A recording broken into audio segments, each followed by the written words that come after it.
მოგესალმებით მეგობრებო, მოდი გავაგრძელოთ ჩვენ საუბრები სიდონის შესახებ და ქოროსის თვალის შესახებ. ქოროსის თვალი, როგორც უკვე წინა ვიდეოში ავხსენი გუშინ,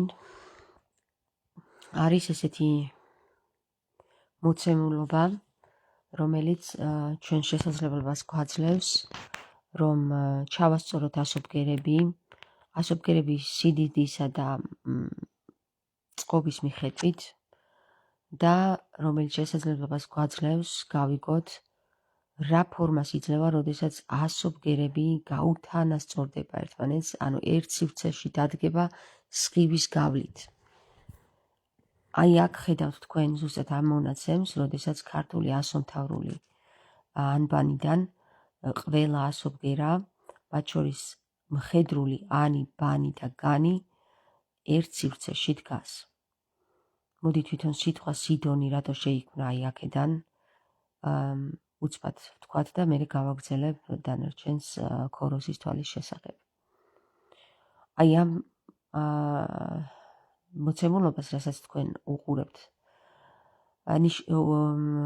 ქვია სიდონი და რატო ქვია ახლა სიდონი?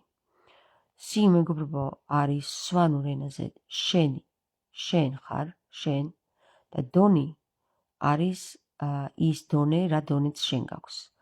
აი ამ დონის მიხედვით შენ შეგიძლია ამოხსნა ამ საკითხის არსი ან ვერ ამოხსნა. თუ შენ საერთოდ არანაირი დონი არ გაქვს, მაშინ ვერაფერს ვერ დაინახავ ამაში. და თუ შენ მაღალი დონეებს ატარებ, მაშინ შენ ბევრ ამას დაინახავ ამაში. მოდი ახლა რა დონეზეც ვართ ყველანი, იმ დონეზე განვიხილოთ და მე ჩემს დონეს გაგაცნობთ და რატო დონე ახლა მეგობრებო, რა? აი ამ ორივე მხარეში, ნახე, მაღლაც და დაბლაც არის სივრცე, რომელშიც არის მოთავსებული დონი. შეგიძლია დონი ამოატრიალო და შეგიძლია თავდაღირა დააყენო, მაინც დონია. დონი არის დონი. ქვემოთაც და ზემოთაც.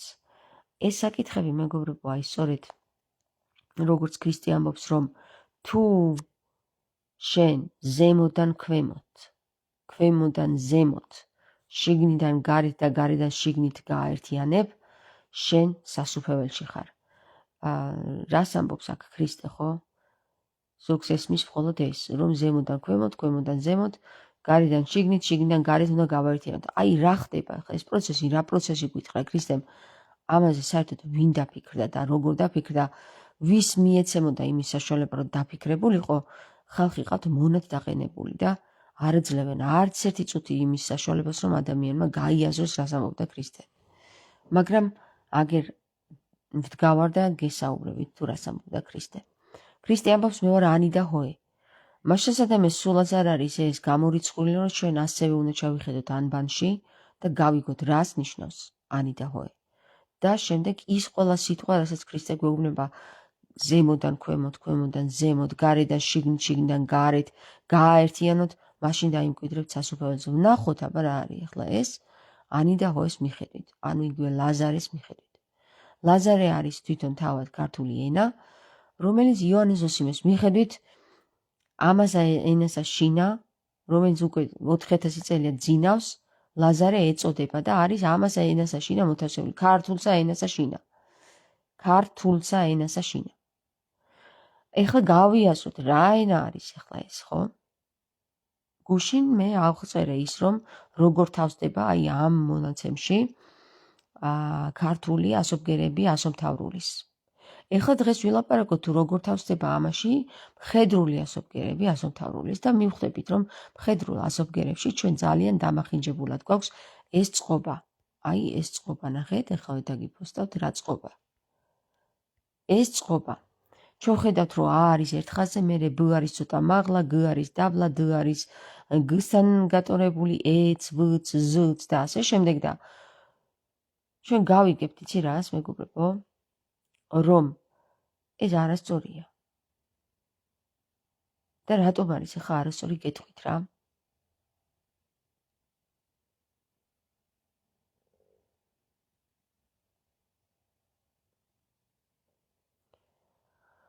ჩვენ როდესაც ზ ავიტანეთ მაღლა, ამით დავარღვიეთ კანონზომიერება. Z უნდა იყოს G, D, E, V-ს გათანაბრებული. იმიტომ რომ Z მაღლა არ ჯდება. და ვთქვათ თუ Z ჩაჯდა მაღლა, მაშინ უნდა მოუძებნოთ რატომ ჯდება მაღლა Z და რანაირად, ხო? T კარგი იყოს მაგალითად მაღლა, ხაზის მაღლა, K დაბლა ჯდება, Q დაბლა ჯდება კი ბატონო, M არ ჯდება მაღლა, იმიტომ რომ M უნდა იყოს როგორც Z, V, D, E, G-ს თანაბრად. B მეგობრებო, ბანი უნდა იყოს მაღლა, იმიტომ რომ ბანი ვერანაირად ვერ ჩაჯდება ყვავილში. ბანი ყველაზე დიდი არის რა. და ბანი ხედავთ თქვენ სადაც არის. სანამ ამას ავხსერ, მე მინდა მოგახსენოთ რომ აი ახლა თამარის ჯვარი.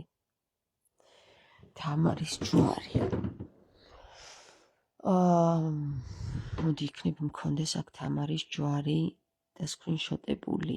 ვნახოთ აბა. თამარის ჯვარი იცით როგორი ფორმისაა ხო მეგობრებო?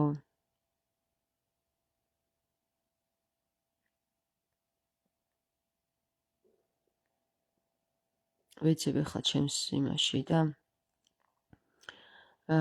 იმ წინა მობილურში კი მქონდა, მაგრამ აქ თუ მაქვს და სკრინშოტებული არ ვიცი და ამიტომ ცოტა დაბლა უნდა ჩავსკროლო რომ ვნახო.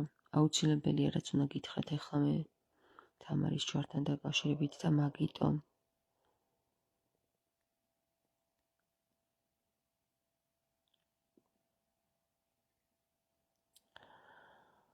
რისი მიხედვით შედგა თამარის ჯვარი, ეგ მინდა განახოთ რა.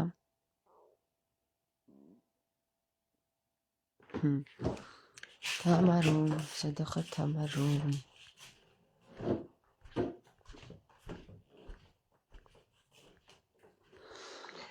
კარგი, მოდი ესე გაჩვენებთ რა. მოდი ესე გაჩვენებთ ამას. აი ნახეთ. აი ეს არის თამარის ჯვარი რა. და ამ თამარის ჯვარს აქვს აი ესეთი მარგალიტები შიგნით.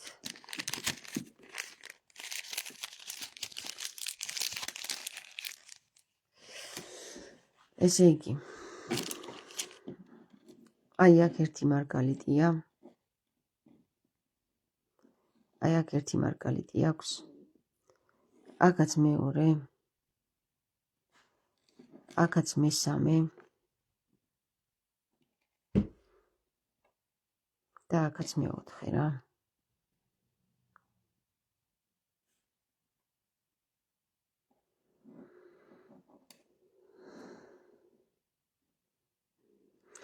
თამარის ჯვარი, ეხლა ეს ჩემი თამარის ჯვარი არის, ჩემი. მე მაჩუქეს, დეიდა ჩემმა მაჩუქა და ეს არის ჩემი, მაგრამ თამარის ჯვარი ანალოგიურია, მხოლოდ მას აქვს, ესე იგი, ეს უფრო ცოტა დიდი არის და ეხლა მე ვეცდები, აი აქ ავიღო აი ეს აპიოტკა და ამით ვიხელმძღვანელო. ესე იგი, თამარის ჯვარი გაკეთებულია იმის მიხედვით, თუ როგორ არის ქოროსის თვალი დაწყობილი. აი ახლა ნახეთ თქვენ. მე დაგიპოსტავთ ქოროსის თვალს და ნახეთ რა მსგავსებაა, ხო? აი ეხლა თქვენ თუ მეტყვით რომ აქ მსგავსება არ არის, მაშინ მე უნდა ვთქვა რომ ძალიან გენიოსი ვარ. ამ მსგავსებას რო ვხედავ რა. ძალიან გენიოსი. ეხლა აქ რა ხდება? აი ამ თამარის ჯვარში და ზუსტად ესე არის მაღლა ორი ცალი ესეთი მარგალიტები აქვს თამარის ჯვარს.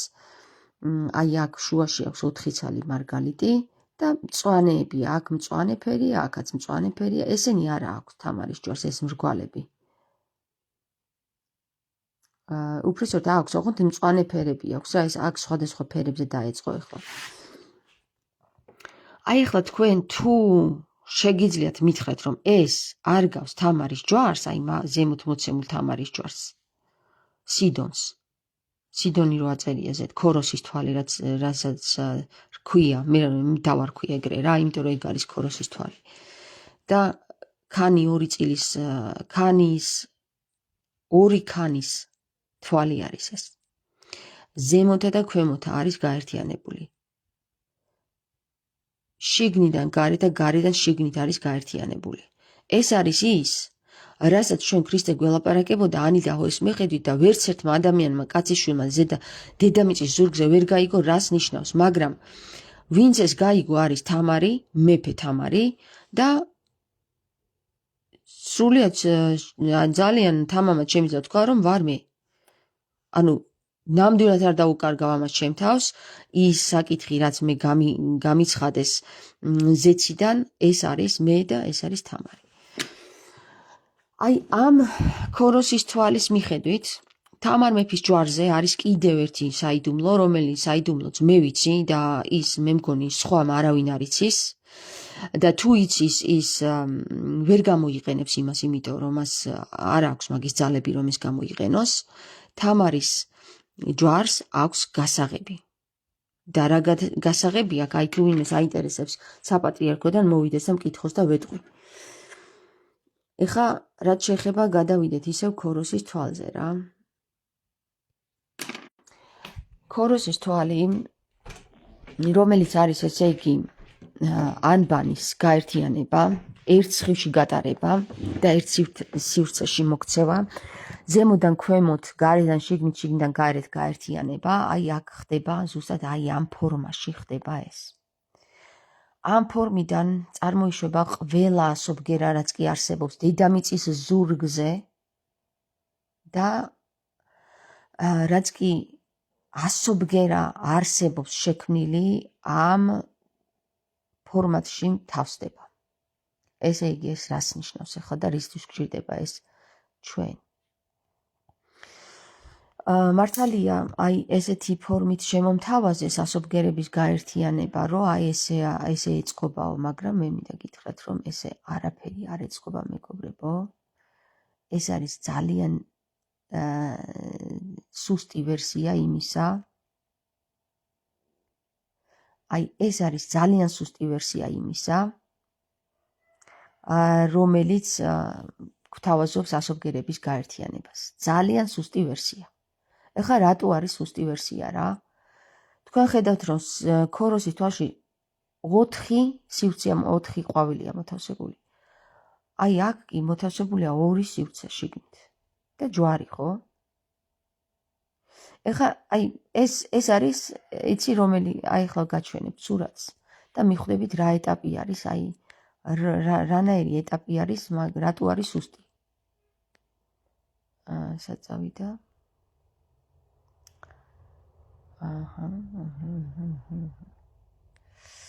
რატომ არის სუსტი, რომ ბევრი არ ვილაპარაკო? აი ამასაც გაჩვენებთ, ესეც ჩამოვტვირთოთ და კიდევ ჭირდება ერთი რა. მქონდა ამაზე ლაივი, მაგრამ მაინც ადამიანის გონება იმდენად დასუსტებულა თურმე, რომ თუ არ დაანახე და ცხვირწინ არ დაუდე, ვერაფერს ვერ ხვდება და ვერ აკავშირებს თავისით რა. აი ეს.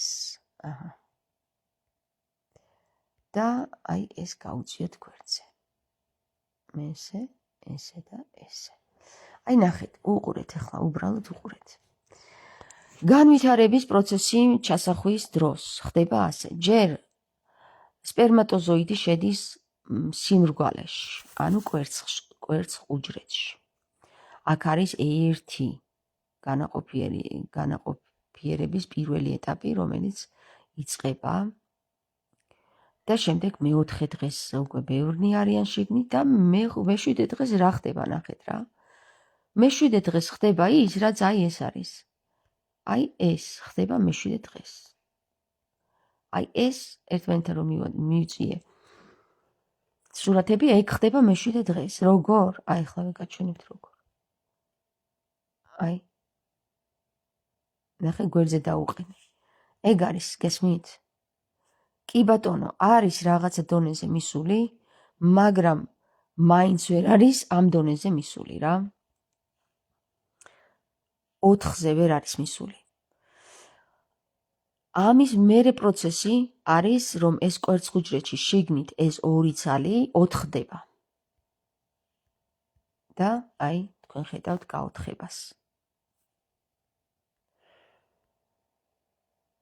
აი, ქვემოთ რო არის ეს მოთავსებული, ეს სიმბოლო, რომელიც ჩვენ 3-6-9-ის მიხედვით და დედა და მამის მიხედვით დავადგინეთ, ხო? მაგაზეც არის ლაივი და თქვენ შეგიძლიათ გადახვიდეთ YouTube-ზე, Liquid Dogma-ზე ან ამ Facebook-ზე ნახოთ, თუ ამ Facebook-ზე ვერ ნახავთ და წაშლილი იქნება, YouTube-ზე აუცილებლად ნახავთ ამ ვიდეოს, შეგიძლიათ ნახოთ, რას ნიშნავს აი ეს ტესლას კოდის მიხედვით შედგენილი ქვემოთ მოყვანილი აი ეს პატარა სიმბოლო. მაგრამ სიდონი, აი ზემოთ რომელიც არის, ეხლა ვეღარ ვშლი რა ჯანდაბა არის. აი სიდონი კი, ხო, მეგობრებო, აი ეს, ხო?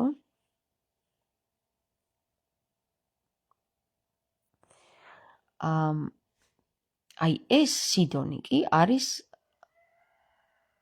უკვე შემდეგი ეტაპი, რომელიც არის განვითარების მეოთხე, აი როდესაც კვერცხუჯრედი გაიყოფა 2-ად და მერე 4-ad, აი ეს ეტაპი.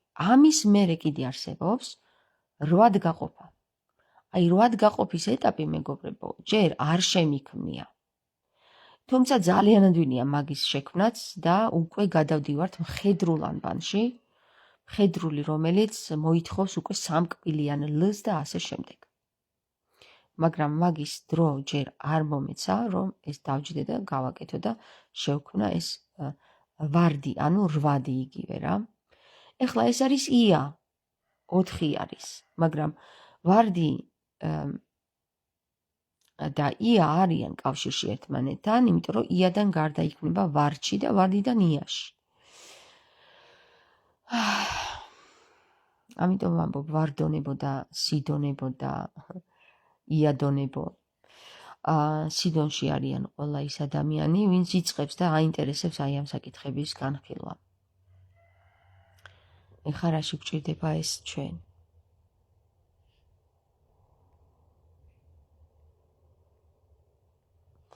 რაში გვჭირდება ეხლა ეს ჩვენ?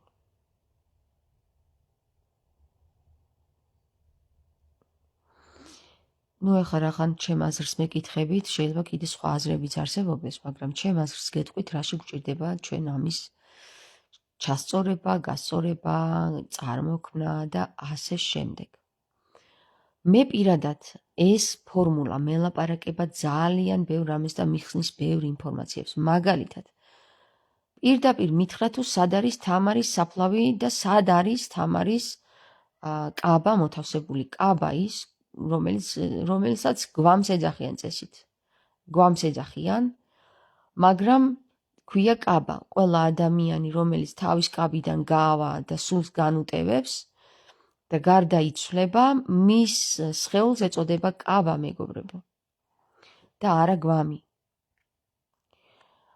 აი მე მაგალითად ამ ფორმულამ მითხრა და სახელით მითხრა, პირდაპირ სახელი მითხრა იმ ადგილისა, სადაც თამარის გვამი არის, გვამი არა უკაცრავად კაბა არის და აი ზუსტად ვიცი, სადაც არის თამარის კაბა.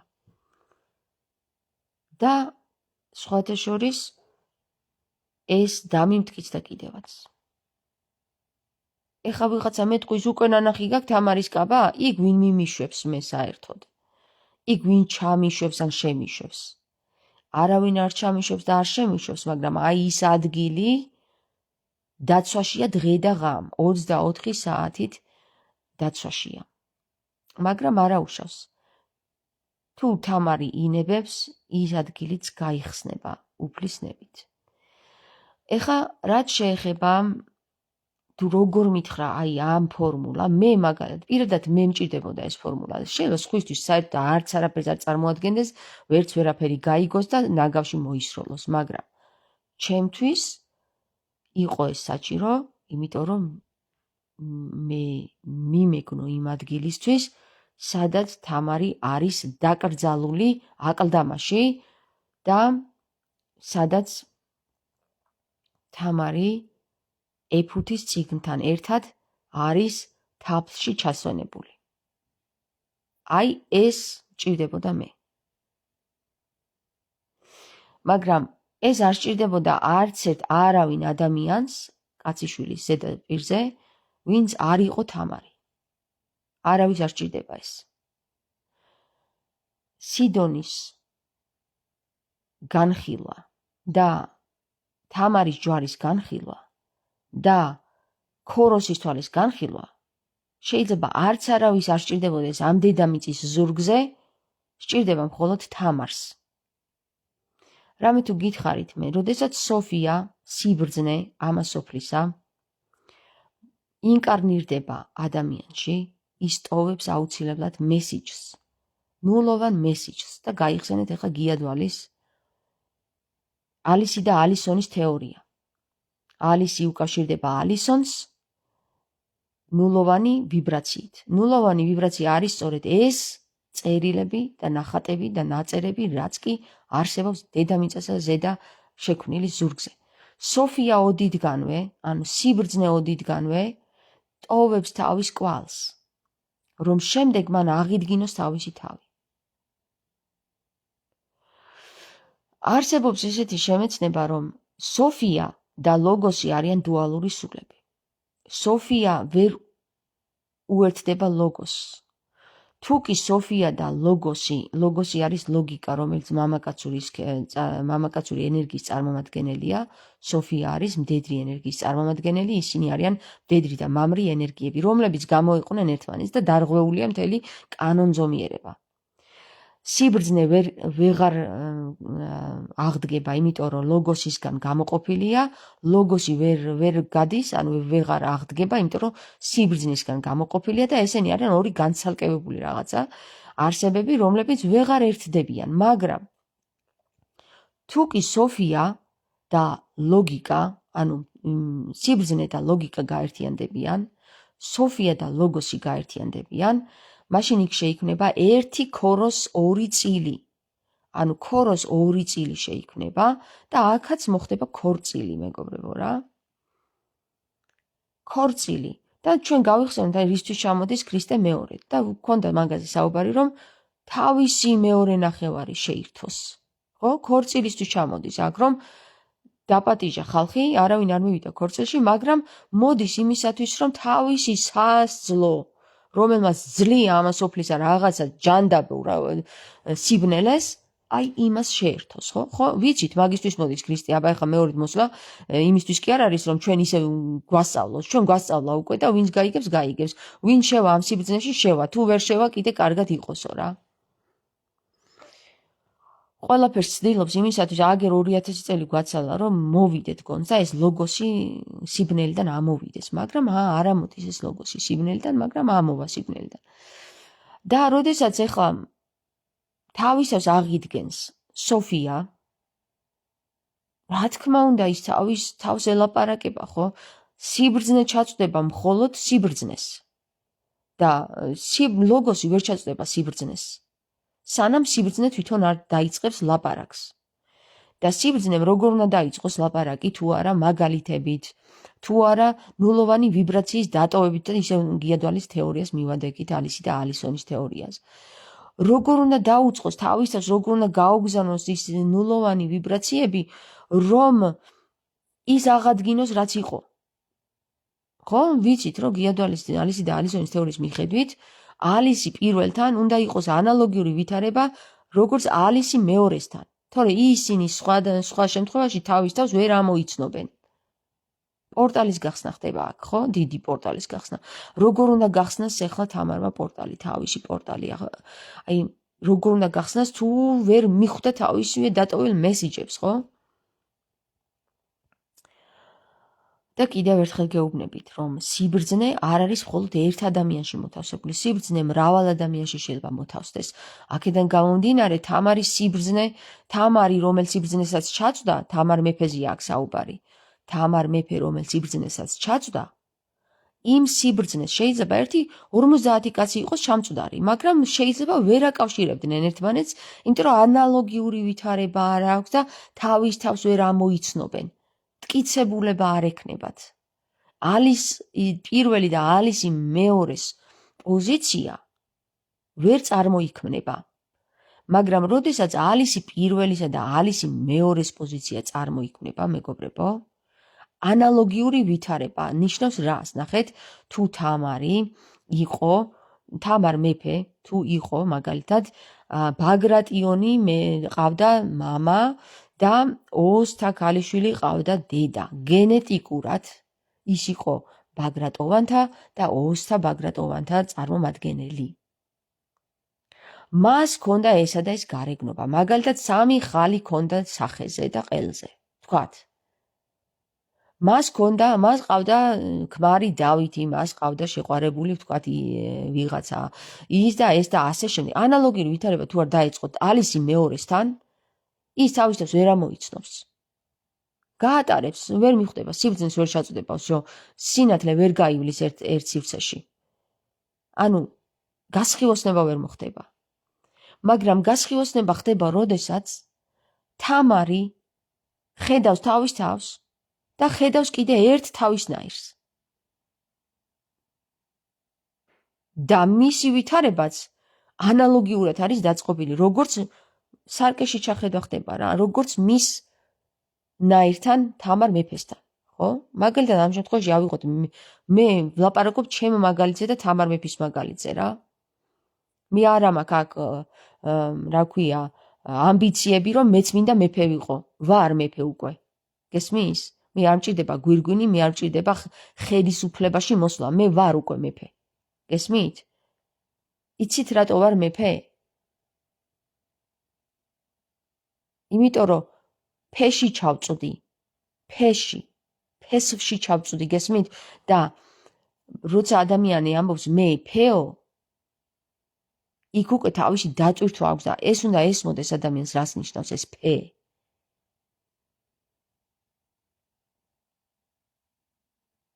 ამაზე რამდენი ხანი ვილაპარაკე და რამდენს ვლაპარაკო, მაგრამ თუ შენ გინდა რომ აი ვთქვათ,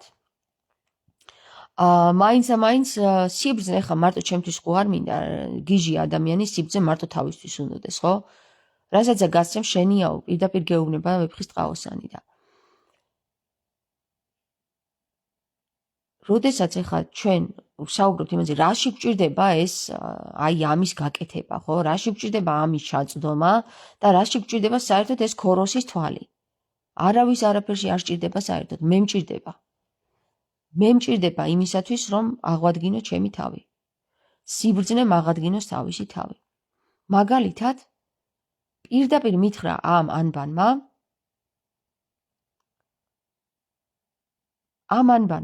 აი ამ თამარის ჯვარმა მითხრა, სად შეიძლება აღადგინო შენი თავი. და პირდაპირ მითხრა, აი ახლა გეტყვით, პირდაპირ გაგიცხადებთ იმ ადგილს, სადაც შეიძლება აღადგინოს თამარმა თავისი თავი და გეუბნებით, რომ ეს არის უნის შუა გულში. უნის შუა გული რა არის? ასეთი ადგილი არის საქართველოში და მას ქვია უშგული. ვინც იცის, რომ უშგულში არის თამარ მეფის საფლავი, არ არის საფლავი, ის არის აკლდამა.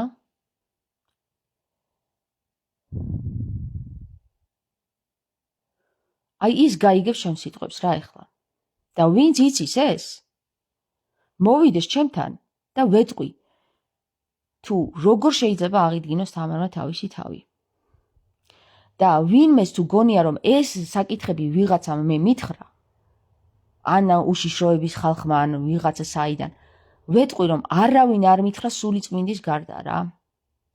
პირდაპირ სულიწმინდა მიმიყვანა ამ ადგილზე. და მე ვიცი, რომ იქ უშგულში იყვნენ მისული ხალხი და გავიგე მერე. დაესწივნენ იმ ადგილს და რაღა აღარ უქნეს, მაგრამ ვერ იპოვეს შესასვლელი და ვერ იპოვეს მისასვლელი ამ ადგილზე. რა თქმა უნდა ვერ იპოვიან, იმიტომ რომ სულიწმინდის ნებართვის გარეშე არც ერთი ადამიანი არ არის ძალმოსილი ამ დედამიწაზე ზედა, რომ მიეახლოს იმ ადგილს, სადაც არის თამარი დაკრძალული. მთელი ამბავი ატეხილა თურმე იქ. და მთელი ამბავი რო ატეხილა იქ, მაინც ვერ უპოვიათ ამ ადგილზე მისასვლელი. თუმცა არიან მცველები, რომლებმაც ზუსტად იციან, რომ და ყოფილან კიდევაც ამ ადგილზე და უნახავთ კიდევაც თამარი. მოკლედ ერთი სიტყვით, აი ეს ხალხი, ვინც იცის, რომ ამ ადგილზე არის თამარი, დამიკავშირდეს.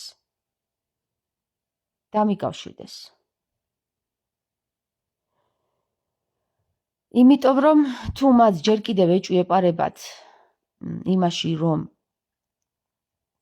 მე ეს რაღაცა საიდანღაც მოვიტანე და ვბოდავ რაღაცეებს, მაშინ მე დაწვრილებით ვეტყვი და ავუხსნი იმ საკითხს, ვისაც უკვე ნანახი ყავს ეს ქალბატონი, ეს კაბა, ვისაც ნანახი აქვს და აი, როდესაც ამას მოვუყვები, შემდეგ მიხვდება, რომ ეს არ არის რაღაც სისულელეები და ბოდვა, რასაც ახლა მე ვსაუბრობ, არამედ ეს არის სულიწმინდის მიერ გაცხადებული ინფორმაციები, რომელიც მოდის ზეციდან და იმ ხალხის მიერ, რომელ ხალხსაც სურს, რომ აღსდგეს თამარი და დაიწყოს ერთხელ და სამუდამოდ აღდგომა. თუ თქვენ საერთოდ არაფერში არ გაინტერესებთ ეს სიდონის ქოროსის თვალი, ჩემთვის ძალიან დიდ მნიშვნელობას წარმოადგენს. მე ასევე შემიძლია უთხრა ნებისმიერ საპატრიარქოს პირს, რომ ის არ დამიკავშირდეს საერთოდ რა. საპატრიარქოს პირი მე არ დამიკავშირდეს. იმიტომ რომ საპატრიარქოს პირები სანამ არ გაიწმინდებიან, ამ ადგილზე ვერ ჩავლენ, ვერ ღირსებათ თამარის აღდგომა რა.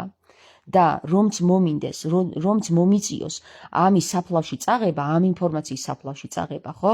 საპატრიარქოს პირებს მე ამას არ ვეტყვი, იქ როგორ უნდა ჩავიდნენ რა. არც ერთ საპატრიარქოს პირს მე ამას არ ვეტყვი. არ განვუცხადებ და ჩათვალონ, რომ საერთოდ არ ვიცი არაფერი. მაგრამ ის ადამიანები, რომლებიც საპატრიარქოს გამოიყვნენ და ზუსტად იციან და ნანახი ყავთ ეს ქალბატონი, ხო? თამარი. ნანახი ყავთ. ისინი ხო ჯერ პირველ რიგში მემიცნობენ და მეორე რიგში კიდე ყველაფერი ნათელი იქნება მათთვის და ის, რასაც ელიან ამდენი 800 წლის განმავლობაში და პატიოსნად იცავენ ამ ადგილს, ზუსტად ეცოდინებათ ეს საკითხი. ახლა მეგობრებო, მე დაგემშვიდობებით და თქვენ დამიწერეთ, იყო თუ არა საინტერესო ქოროსის თვალის განხილვა თუ არ იყო საინტერესო. აბა თქვენ იცით.